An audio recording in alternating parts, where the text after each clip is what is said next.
Hi guys, welcome back to Bare Wood. Today I'm going to show you how to make a flower pot.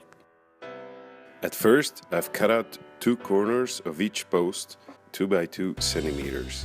This is so the sidings end up nice and flush with the outside of the corner posts. Now I wanted these flower pots off the ground so I'm able to move them around. So they needed feet. Cutting back 10 centimeters on the bandsaw made a quick job of that. And now they're ready for the next step. So I'm going to need some rails to hold the posts together. First cutting them to length, then to width.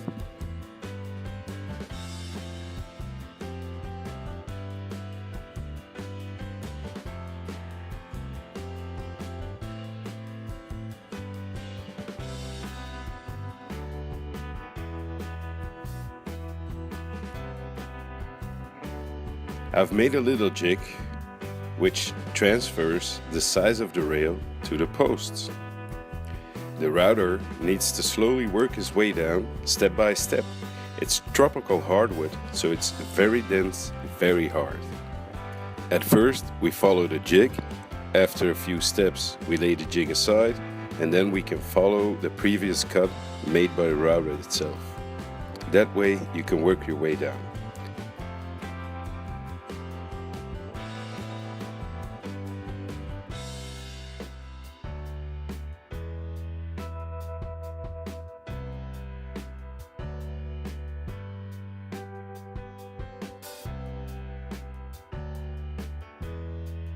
Then cleaning up the corners with a chisel and test fitting.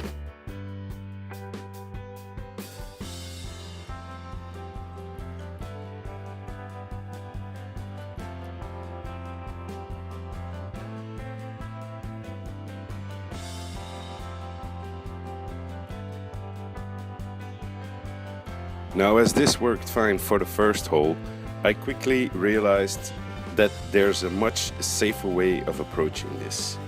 So I adapted the jig with a riser block, which enabled me to route out from the top of the post rather than on the side. And not needing to cut nearly as deep gave me much more control over the router.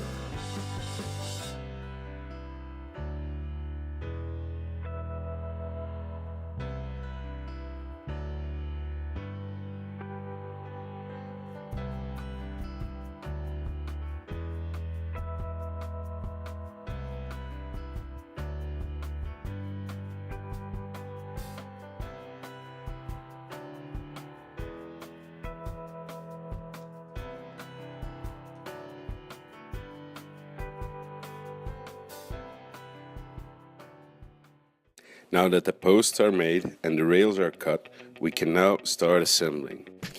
These flower pots are square, so all the rails are cut to the exact same length. Now I've determined the length of the rail by the width of the siding, so I don't have to cut them.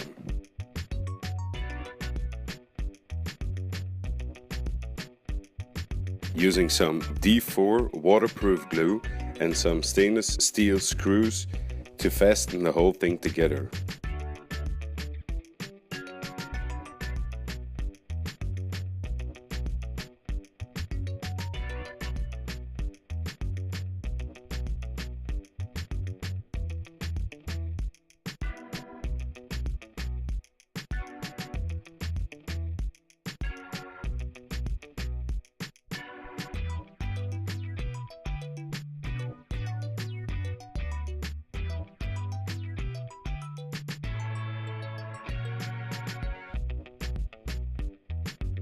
Everybody's making mallets these days on YouTube, so I thought I'd show you mine.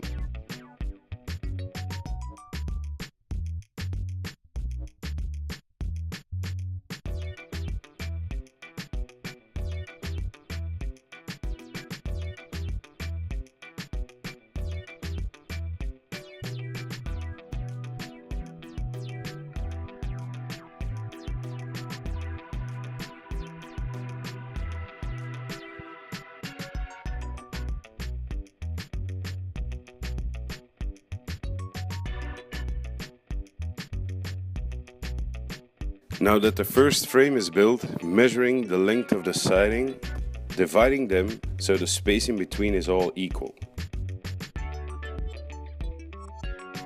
Then pre-drilling and screwing the boards from the inside with the stainless screws. This is of course much more work, but I didn't want any screws visible on the outside of the flower pot. Because let's face it, a flower pot full of screws looks horrific.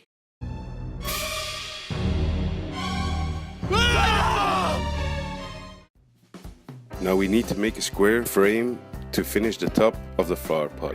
Nothing more than cutting them to 45, gluing and nailing with stainless steel brads. The frame will be fitted to the top with some screws or nails, so it will be more than secure on its own.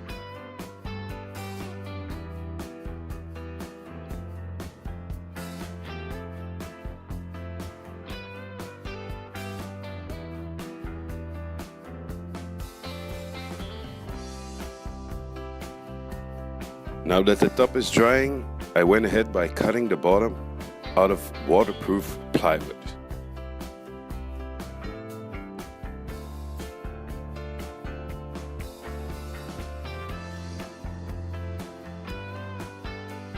Now here's a neat little trick I came up with.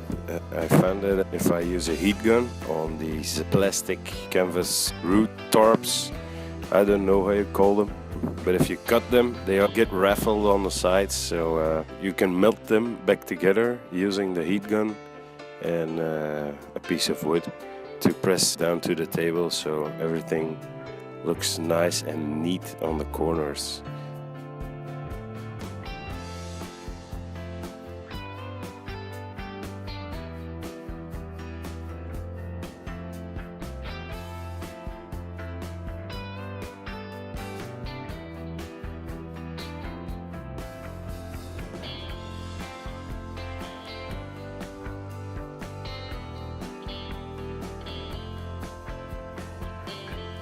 Stapling it in to hold everything in place.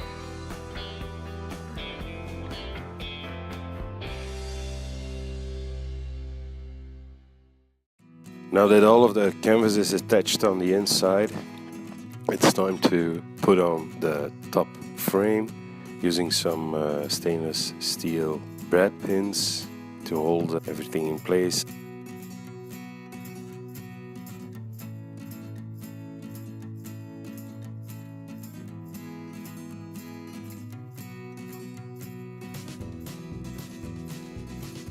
Some final sanding from top to bottom.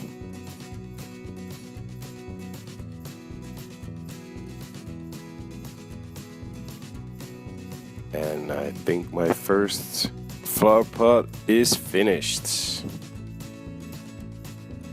And here you can see why I needed the feet, so I can easily move them around. After putting in some stones, some dirt and eventually a tree, they start weighing quite a bit, so it's nice so you can move them around. Maybe if it's an olive tree, you can move it to the inside to protect it for the winter, so that's why I wanted to do that.